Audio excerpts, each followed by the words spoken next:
Hello, everybody. My name is Marty Forrest. I still want to say Hicks. It still wants to slip out there.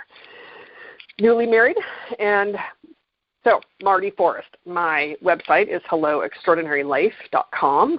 There's a free ebook there if you want to go check that out and sign up for that. I offer one-on-one coaching, and I have a group mentor coaching program that I do right in the middle, toward the end of one right now, and the next one will be in 2018. I have not picked dates yet, so be looking out for that. And yeah, let's get started. Today I'm talking about reprogramming our negative self-talk. And I woke up early this morning with that in my brain, like 4:30. I woke up with that topic in my head. What am I going to talk about? How am I going to address this? Because it's a big topic. It's not just one thing about our negative self-talk. There's many avenues of that. So I'm attempting, because I can cover this topic for a long time, and I'm going to see if I can narrow it down to something palatable and user-friendly, things that we can apply and start to use. When we remember, that's the other piece of it, when we remember, right? So I'm off in my head, and I'm thinking about all these things that I get triggered about that sends me off on a spiral in my head about something negative. And more than that, it's if I take it personal, I make it mean something about me. It's not if. It's when I take it personal. Let me be clear. When I take something personal. Because it's not if. I always take something personal somewhere in my life. I think we all do at some point. When I do that, there's a meaning. I make it mean something about me. And then I'm off and running about what it means, what it's saying about me, what is attacking my identity, or how could I be so stupid, or how could I, whatever that talk is.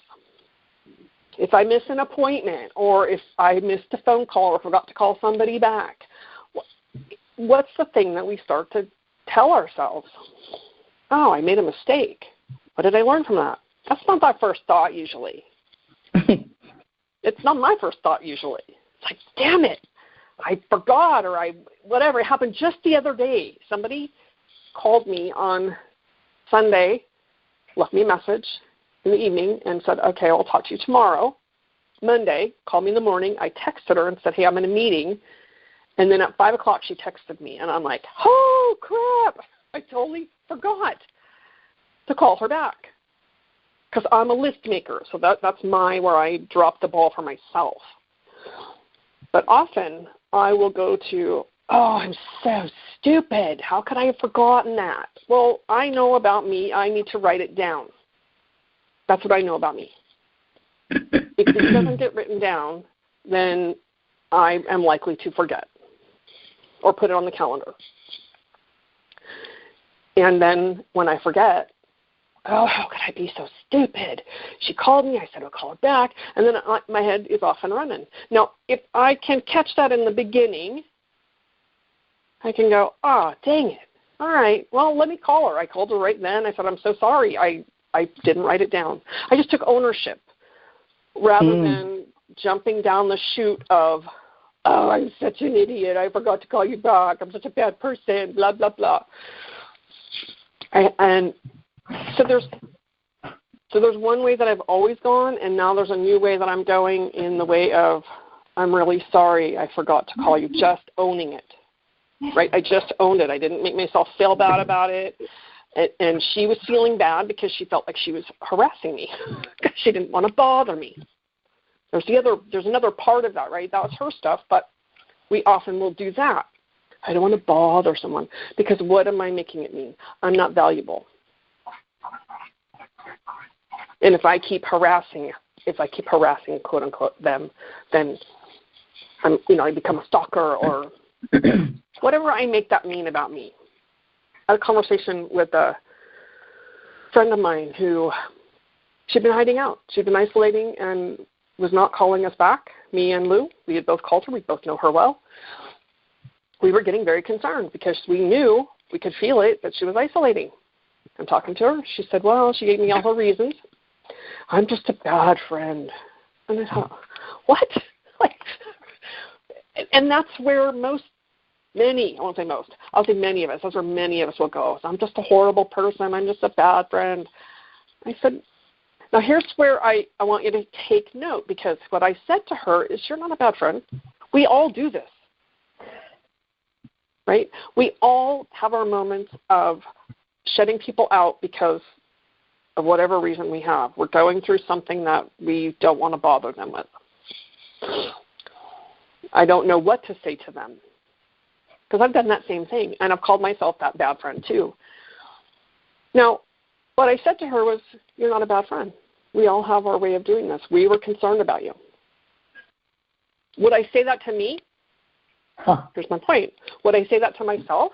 No. I'm going to call myself a bad friend. Right? And I would never say that to someone else. But I would certainly say it to me. Computer's making noise. So just, I think about what I would say to my friend and what I say to me, because I would not allow my friend to speak to me the way I do, ever. We would not be friends for very long if they spoke to me the way I have spoken to me.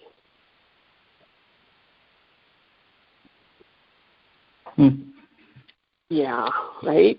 So think about that. There was a video I posted, a girl, it was a therapist and this girl, and he's talking to her and asking her when she started telling herself she's fat and she's ugly and she's all these things.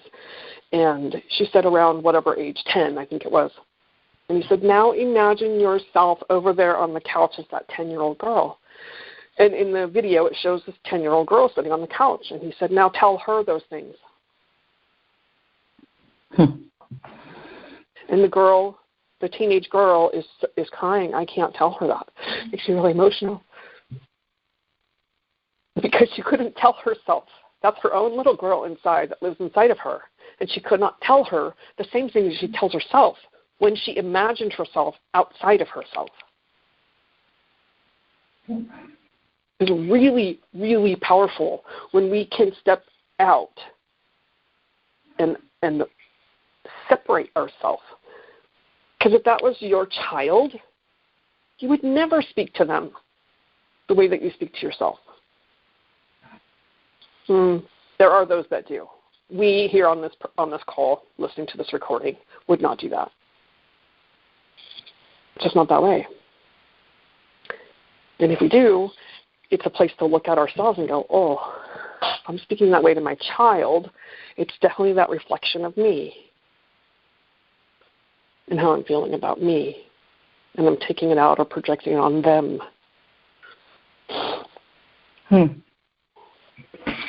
Yes. So when I get triggered,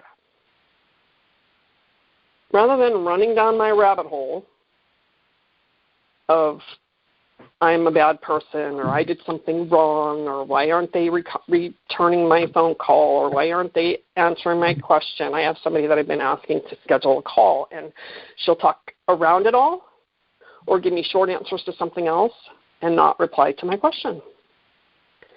And I struggle to not make that personal. When the truth is, it's not about me. It has nothing to do with me. That's her stuff, because she answers in every other way. She's active on some of my feeds on Facebook. But when it comes to answering a question about scheduling a call, nothing. And so what am I making that mean? When I logically get it's not personal, it's not about me, that she's backpedaling. But in my feeling place, my trigger of whatever wound is going on for me, I make it mean that she's avoiding me. I did something wrong. She doesn't really want to talk to me anymore. She didn't find what we did together valuable. That kind of talk. Okay. Now, here's where to go with this. When I start that line of questioning, I can ask myself, I can pause and ask myself, and this takes some practice to remember to do these things, is what I'm telling myself true, that I'm not worthy, or it's about me, or she didn't find value? I don't know what she's doing, really. But what I'm making it mean about me is something else. I can ask myself, is it true? How do I know it's true? What else could it be?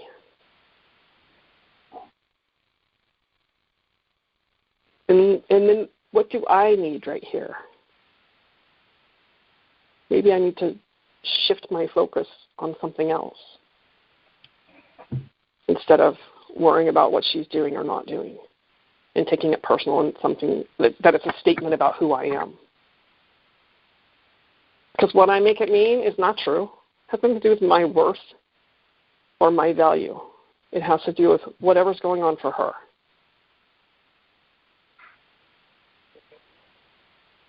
Just like when we get triggered by our partner, our significant other, or our kids, I take it personal and make it mean something about me because I got triggered.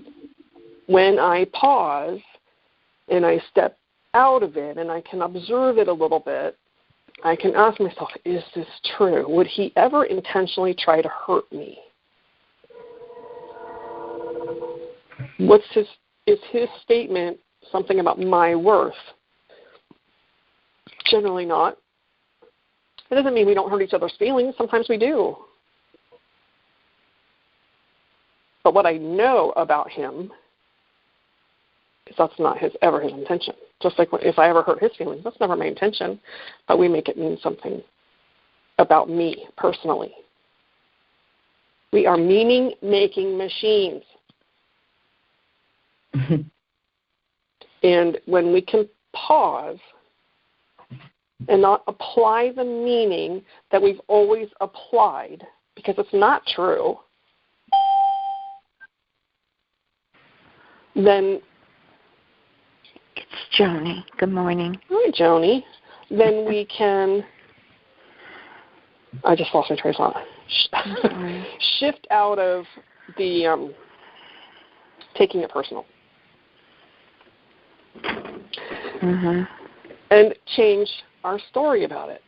Now, if I give it the same meaning, that, let's say, I got in trouble when I was a kid for something. I got criticized as a kid for cleaning. I could clean the whole house, and I hated mopping the floor. This is a true story. And my mom would only pick out the floor that wasn't mopped, because that's part of the house, that's part of cleaning. Nothing else of my 2 or 3 hours of cleaning was acknowledged.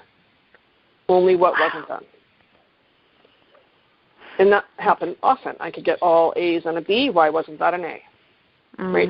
And now, here's what I'll tell you is today, I can see their intention was to have me complete the job or have me be the best person I could be. That's what I make it mean today.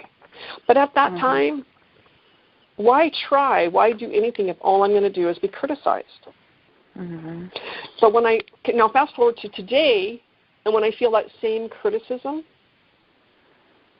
I react the same way. Often. It's better. I've made a ton of progress. But I recently had a person who I made a video, and she was critiquing it, and all I could hear was her criticism. And I haven't made another one since. I just realized that last week. I knew I wasn't making them, but I got busy. So it was unconscious. I wasn't even aware of it. I got busy. And then suddenly I'm like, I haven't made a video. I haven't done a video because I was practicing making my videos for another page for my coaching site. And I was practicing in a private group.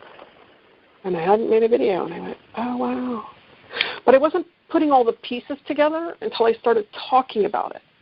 And I went, she criticized me, and I did not make another one.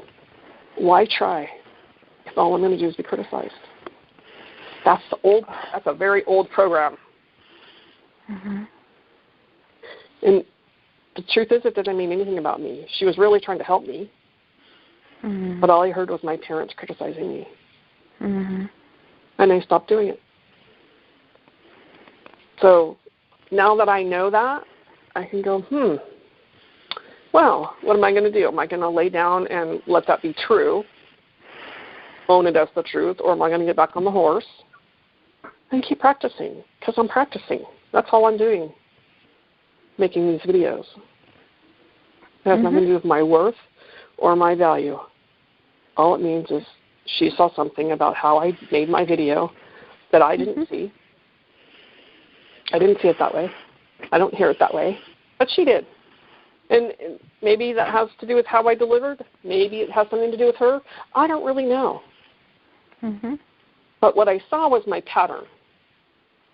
And I didn't even realize, I knew I was triggered, but I didn't realize I had stopped doing that particular thing. And that's something that we will do across the board. That's just one example. But if we pay attention, just in our life, someone says something, and I get triggered by, some old thing, and I react the same old way until I take a look. And then I can go through those questions.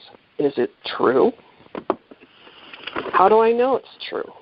What else can I make it mean? What is true? What's really true? That's the end where we want to get to. What's really true about it? And you mean make a new story up about it and make that be true, which is better than what I'm making it mean when out of the trigger and the wound.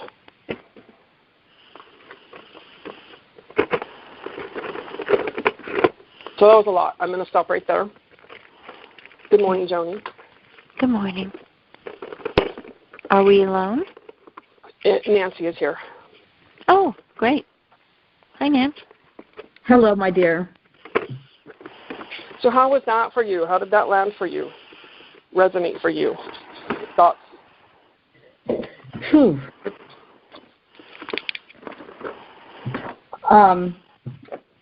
For me, at the beginning you had said, I wouldn't say it to someone else, then why would I negative self-talk to myself that way? And I wouldn't tolerate someone else speaking to me in that way and saying these kind of negative things about me, to me. Why would I say them to myself? That just really resonated with me. Yeah. Yeah. I love that. That adage of, I don't need anybody else to criticize me. I can criticize myself more than anyone else ever would. Right? Absolutely. Yeah. Yeah. So I know you came in a little late there, Joni. Did you hear anything of value for you? Yes. Okay. What would you like to share? Well, you, I must compliment you. You sounded very astute. And now I have forgotten what you were saying. Oh, criticizing. Yes. Yes. Yes. I love that. Because that's, I don't know, that hit a note with me because I feel like you're right. I would not say these things to someone else. I would, can you imagine saying it to your own kids? Stuff like that? So, yeah, that's really food for thought. Awesome. I'm going to be thinking about that today as I go into my meditation meeting. Excellent. How do I treat myself?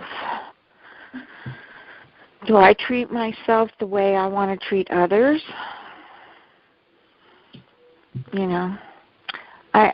Actually, I've really improved in that area, but I still, you go into I've been to so many classes where they say, go in the mirror and hug yourself and say, I love you.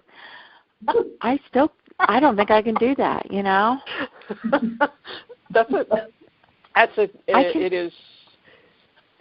It's like I could do one or the, pardon? Go ahead. No, it's like I could do one or the other, but not the whole thing, It takes practice for real. That is a practice. It is definitely takes practice to get comfortable telling yourself that. We can say it to everybody else all day long. I can say it to my husband, kids, but I look at myself and really mean it. Yeah. And then, okay, so beyond that then, if I can't love me, how do I love you? Because I can't give you something I don't have for me. Not really. Because how I am for me dictates every other relationship I have. So here's how you question yourself. Yeah. So let's just get curious. Let's lighten it up a little bit and get curious. Just get curious and go, oh, there it is again. Oh, wow. And just observe it. That'll help it be a little easier to digest than, oh, my God, here we go again. Right? Because I have done that, let me say. Yeah. When I get curious and go, oh, wow, there it is again. Oh, and there it is. Oh, my goodness. Wow. Just really come from a place of curiosity and observation helps me to not take myself so seriously all the time. So I'll leave you with that for today to lighten it up. And, lighten it up and just get curious. And then remember those questions about, is it true? How do I know it's true? What can I tell myself different? What's the new story I can make up? Yeah. Because what the new story is, like I said about my parents, is they really just wanted me to do a complete job and do all of it. They weren't attempting to negate what I had already done. They didn't know how to do it any different. That's where they came from. And then I take it on and make it mean a whole lot of other stuff. Today I can reframe that and make it mean, oh, they just wanted me to be better at and do the whole complete job and not do a half-ass thing. So that helped me to have some forgiveness and to shift out of my own whole criticism of me and you. Yeah. Okay. Thank you for joining today. Thank you. Thank you. All the calls were recorded, so if you want to listen again, I will put it out on Facebook and send it out in email. Okay. You'll get the recording by Friday. And anyone else who wants to listen, they're all on the website under Insider Calls, all the previous calls. Insider Calls. Have a great day. Okay. Thank you. Thanks, Marty. You Have too, a good Marty. day. All right. Good to talk to you, Jenny. Have a good day.